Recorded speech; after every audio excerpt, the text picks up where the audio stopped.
Here. For the record, my name is Jason Batchelder. I'm the Commissioner of Fish and Wildlife Department. I'm joined by Elizabeth Stratton, who's our Director of Finance and Administration. She's our business manager and the person that generally keeps the lights on for us. I'm going to lean on her a little bit for some granular questions if we have them. But generally, we're gonna tell a little bit of a story and hit the wave tops. We have, as you know, we haven't been into appropriations yet, but I certainly want to give the due to our committee of jurisdiction here. So we have before you our 2027 Governor's Recommend, and we can jump right into the second slide if you like. She's just going to follow me. Great. So as you can see in our overview here, I'm going to go over our mission and department structure, our prior year fiscal year appropriation update, budget overview, our proposed budget language, our division budgets and reports and other information. Early heads up, I may have skipped over one of the reports because it doesn't tell us anything about one of the federal reports.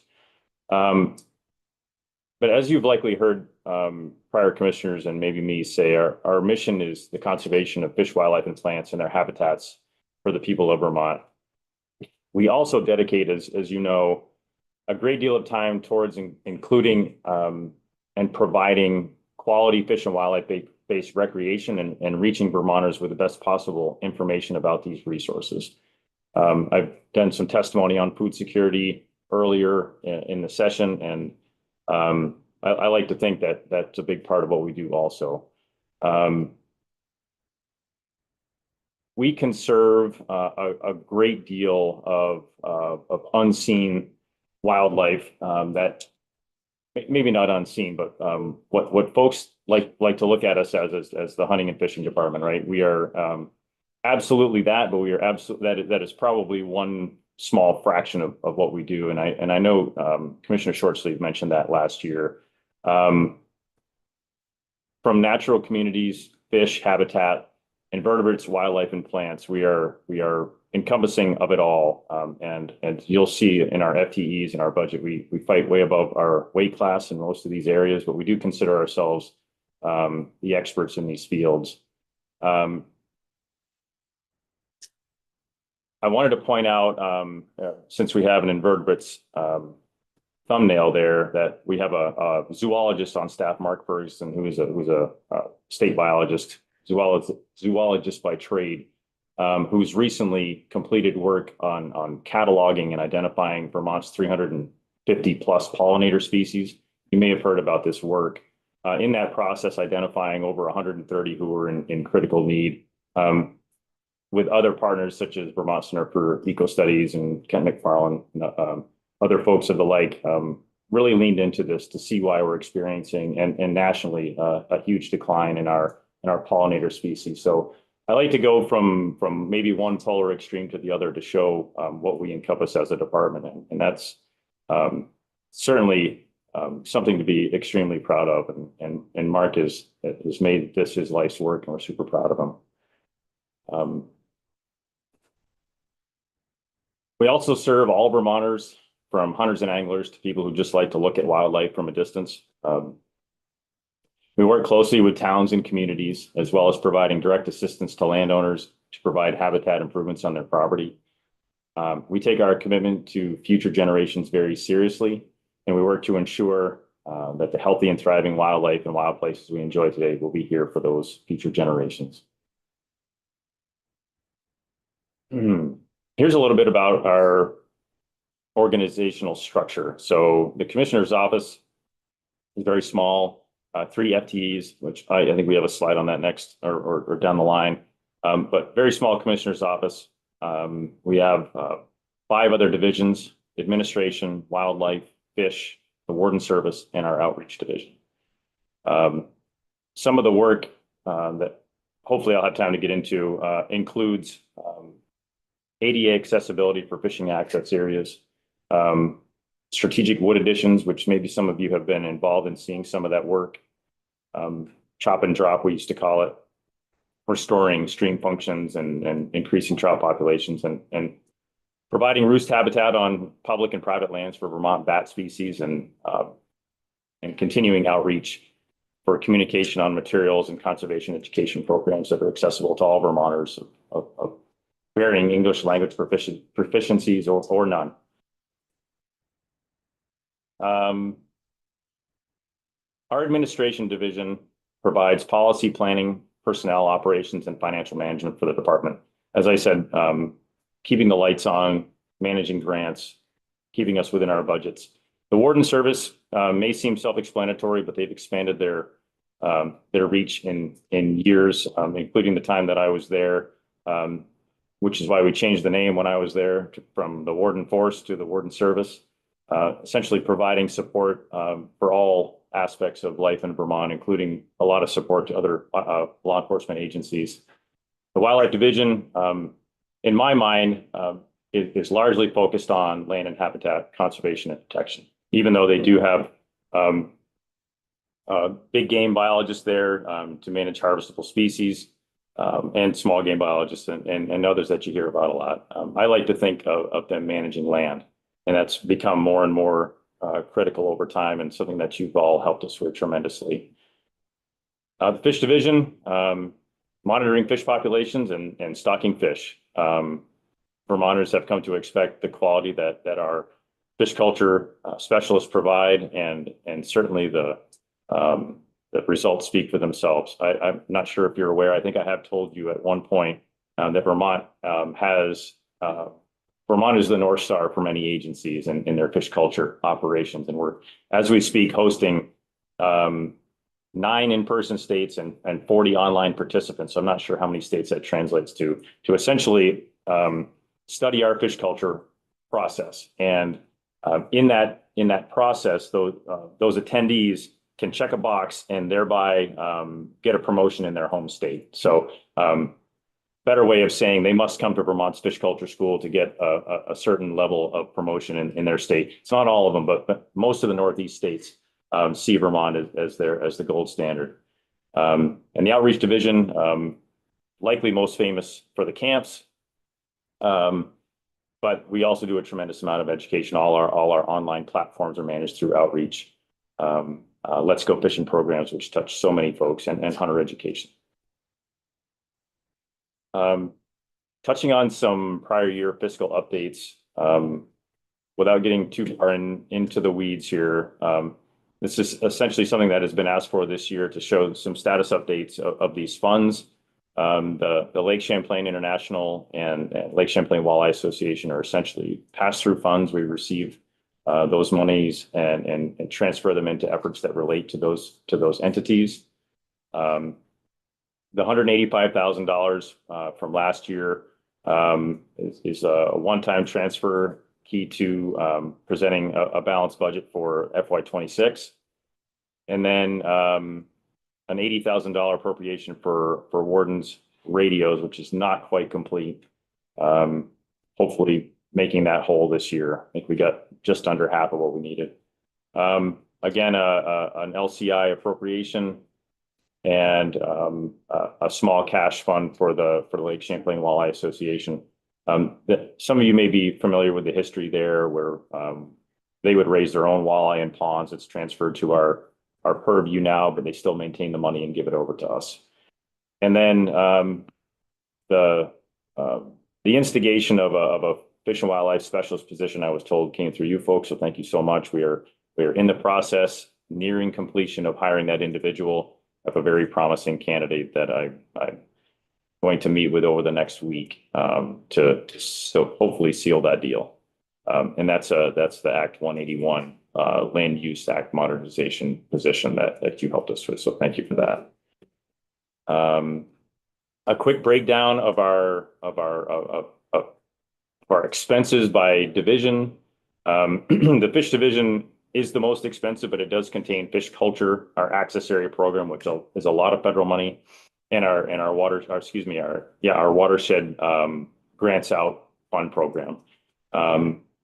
Warden services is the next most expensive, and that's understandable, and has gone up year over year since I can remember in 2012. I think we all can agree that post-COVID life is extraordinarily expensive.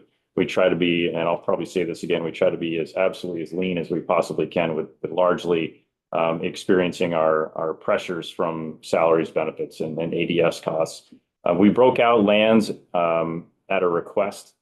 Used to be held within our wildlife division, but folks like to see the amount of money we're spending on lands, and I think that's important because as I've mentioned, I look at that wildlife division as a lands and habitat management division, and we do spend a lot of money buying and conserving land, um, and that is our anticipated cost. 27. So I will. Our next slide is our proposed budget. Oh, please. Yep. Representative. Thank you.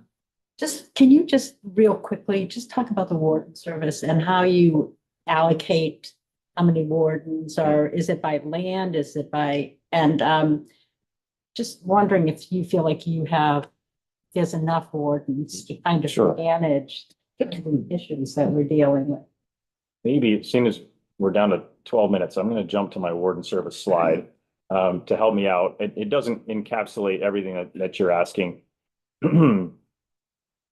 I think we're experiencing a time where the warden service has turned from a proactive law enforcement division into a reactive law enforcement division. I think it's to their chagrin at times. I feel like every warden just wants to hide behind a blade of grass and wait for a violation to happen in front of him or her, and that's what makes them happy.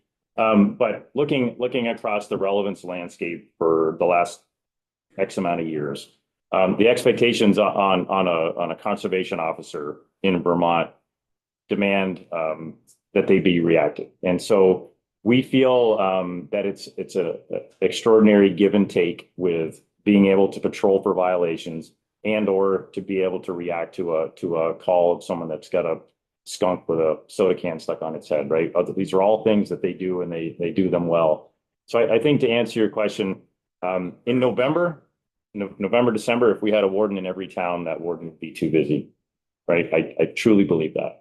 But in April, May, June, maybe not so relevant anymore in this example because we have so many bears, and socially our carrying capacity is being pressed. I think there are months of the year when we're okay. There are months of the year when I think the wardens would say they're too busy every year, and I completely commiserate with that, having done that job. But I think I think we're at a time of transition, and I don't know if more wardens is the answer. I think that there are many who would say that is true. But balancing the cost across the spectrum of the agency is a huge consideration for me, and how many we could support. Looking at other funding sources for their support is always a possibility, but then straying into a public safety role pulls us into other fields. Public safety seems to be used to be an option for us. If we could lean more toward public safety, like say Maine or Minnesota or some of the states that do a tremendous amount of public safety facing work. We still feel we do that work, but we need to be wildlife focused to be true to our mission. It's always worth a discussion. But did that answer your question? Mm. Okay. I don't know if I should rewind or maybe I'll go back to where I was and then just was going to say I'll be in this afternoon to talk about our Fish and Wildlife Access Area license. And there we are in the early stages, that second bullet there of exploring a committee bill and looking to allow us to make whole changes that the board makes when they propose a tag for us like we are experiencing this year. Any of you who bought your 2026 hunting license got a free second buck tag this year. We don't want to give that away next year, and hoping we can avoid that. But if we can't, it won't be the end of the world. But we did build that in to some of our budget language. I'll flick through these very quickly. This is our administration division, commissioner's office, business office, and licensing. And I've touched on some of what we are responsible for here. Hunting, fishing, license sales is a big one. Federal grants, and then ADS and other contracts management, pilot fees, and and then policy and planning that comes from my desk. Here's our administration division's our budget and where our money goes. Largely general fund, some fish and wildlife fund. And then where it goes is largely to internal service funds, ADS costs, and pilot. Some salary and benefits, but in this particular, and you'll see the scales tip in other divisions, but in this instance, we are leaner on the salary and benefits side because of our pass through and some of the contracts we manage. Onto the wildlife division, managing land, outreach. Our botanists and our ecologists and our natural community scientists live here.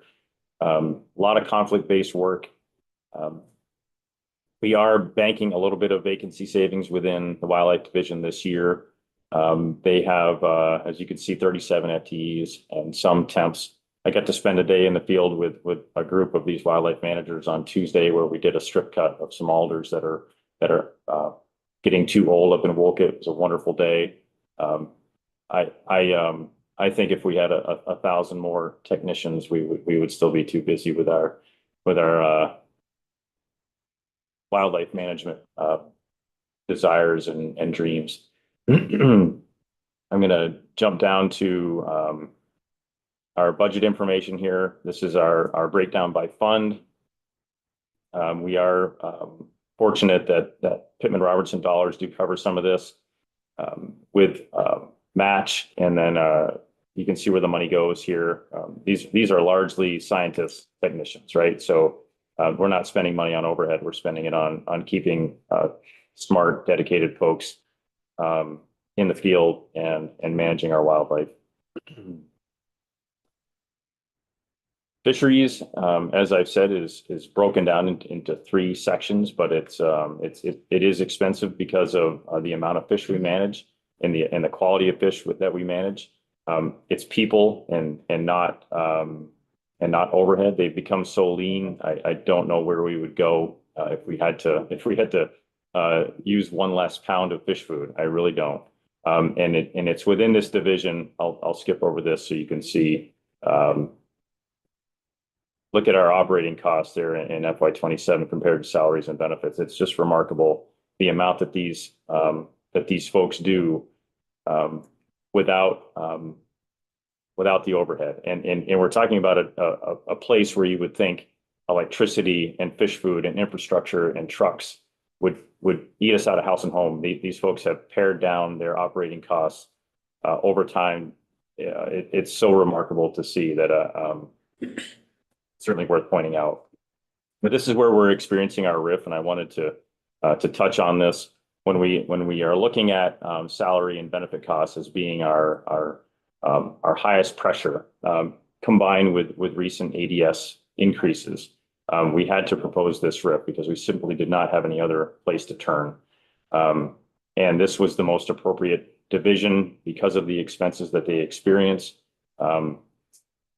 Some of the questions we might get are around what would be the result of this RIF, and it's going to have to be an internal look at currently at our management request for cultured fish, which drives the amount of fish that we produce, and taking a deep dive into what it's going to take to keep Vermonters happy and to be able to live within our means, because these costs are outstripping our ability to keep as many positions on the landscape as we've currently had.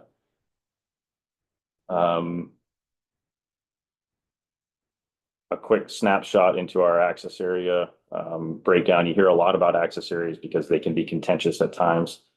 We do receive a lot of federal funds here, and we have to live within those guidelines, and hence the contention. You may have heard about bills in other committees that are looking to try to rectify some of that, and we're watching those closely. A lot of contracts, a lot of plowing, a lot of kiosk work, a lot of mowing. And so that's where a lot of that money goes. So warden service, we've touched on quite a bit. I had a couple of great warden stories I wanted to tell you, but I don't think we're going to have time for them today. But 44 FTEs, we are holding a position and a half, I think. Is that still right? Just one position vacant. We were fortunate that we were made whole around the reclass from last year, and so we were able to free up a couple of those vacancy savings. As you can see, they do a lot. And in the interest of time, I'd love to come back and bring the colonel and tell you some fun stories about what they do. But I know that you've all been likely touched by a warden story at one time, and they're an extraordinary group, as are all the technicians and biologists we have. There's their breakdown. As you can see, their salary and benefits have caught up. They rightfully so. Over the course of years, there's been sort of right sizing and making them whole. I think they're at a place now where they're getting paid for their expertise. And for one quick number is that there are only about 7,000 conservation law enforcement officers in the country. So it's as specialized and nuanced a career as you can ever imagine, and something that's worthy of those salaries and benefits. There's one number there, the $36,000 for warden physical fitness. They're required by contract to stay fit. And so they've been living without these fitness incentives for a period of time now, and we chose to put it back in this year. Outreach, as I mentioned, is camps and social media platforms. Camps is where I got my start as a natural resource instructor in 2001. And we get a lot of employees out of camps. They touch so many children. We are experiencing a moderate increase in the camp tuition this year. It's going from $300 to $350. Doesn't even cover the food. So I'm very fortunate to be able to do that, and that'll reflect in 2027 also. I probably will wrap up with this slide, seeing I've got a minute. Because of some funding that we were able to receive last year and hold on to, we are deep into a benchmarking study now, where we're studying 10 other states through the Wildlife Management Institute and DJ Case consulting firms that are gonna compare us in a relevancy-based lens, and help us stay relevant and become more relevant to Vermonters over the next 20, 30, 50 years, hopefully. Combined with that is a fish modernization project study, where we are trying to make our leanest division even leaner. We will see how much success we have. I'm very excited about the results. A spoiler alert: they came here and they recognized immediately that they were looking at the best of the best, and so they knew that they were up for a significant challenge. Anyway, made me feel better and worse at the same time. And I'll be in this afternoon to talk about our area license. I'm excited to do that. And those bottom two bullets there are just essentially our next steps for our relevancy study. There's our legislative reports that we owe or have delivered. We have a couple of performance-based reports, in where I was encouraged to come with a fun story for each one, and I knew we would not have time, but I could be pressed into it if you like. And then our adaptive reports, and I think I actually muted that slide, so you probably aren't going to see it. But that's where I'll wrap up, a minute over. But I'm happy to take any questions. I know lunch is probably very dear to you. Representative Knowles. Yes, thank you. Thank you, Commissioner, for coming and sharing. The part I really like about your presentation is this very last part, the performance report, with all these metrics and like how you're doing year over year and achieving your targets. I mean, that's just it. I love seeing that fleshed out, right down to the extreme detailed level on what it is we're trying to accomplish, and here's how we're accomplishing, how well we're doing in accomplishing this thing. So thank you so much for putting that level of detail together. One metric that I would suggest is how many pounds of meat are harvested during all of the hunting seasons and fishing seasons, and the associated market value of all. Got that. You do. I will put it in there. Yep, I've got That that. would be awesome. Because there are so many Vermonters that depend on for their food source. It's just really important. It's a great metric to know. we have studied that so deeply, and to not put it in there, I'm blushing. Yeah, We've studied that to a point where, and we've underestimated it with good reason, right? We are on the conservative side, but I've testified in 2 committees on how much food we provide, and I'm sorry not to have it in there, but we will put it in. Thank you for pointing that out, and I will make sure the performance individual who's responsible for this gets the credit. So thank you for mentioning that. it's an important part of the planning cycle. For everything. Like, it's like, what do we want to Accomplish? What are the key metrics that show that we're getting there? What do we have to do to track to get, and then what do we have to do to achieve those? You know, what are the programs we put in place to achieve those? So it's all part of a full cycle of planning. You're talking about the legally harvested, correct? Yes. Say that again. Legally harvested. Yeah, well, we do capture roadkill also a little bit, and there's a Venison for Vermonters program Yeah. that takes some of that, the salvageable meat and brings it to food shelves that Yeah. the 2 wardens run themselves, half on state time, half on their own time. It's a wonderful program. They receive donations for packaging and Sure. and the food shelves say it's the first protein gone off the shelf when they deliver it every time. So pretty neat. Pretty neat. Thanks, thanks for your presentation. Sorry, we're a little tight on time with lunch. And we might be able to talk a little bit about this afternoon when you're back, but, the benchmarking study sounds really intriguing and interesting, and, hope we'll get a chance to see that. Obviously, it's almost done, but, I'm curious about whether governance has been involved, whether there's an aspect of governance, and you and I have talked about this a little bit outside of committee. I guess I've been really curious about the evolution of Fish and Wildlife boards, and I've also seen other states have like boards that oversee more than just the fish and hunting regulations. And so I was just curious if that benchmarking study involves governance at all. I don't know, but I will find out. COO Short Sleeve is running those 2 studies. I would love to have her round that out for us. Yeah. I should know that, and I don't. It'd be great to have her in to present findings after it's done in March. And I think we'll still be in session when that culminates, right? Yeah, so, well, this says March 2026. Yeah, Anyway, yeah. We shall see, but I'm happy to do it, and I'll see her in an hour, so I'll mention that. Yeah, and you're so welcome. Thanks for having us. yeah, thank you very much.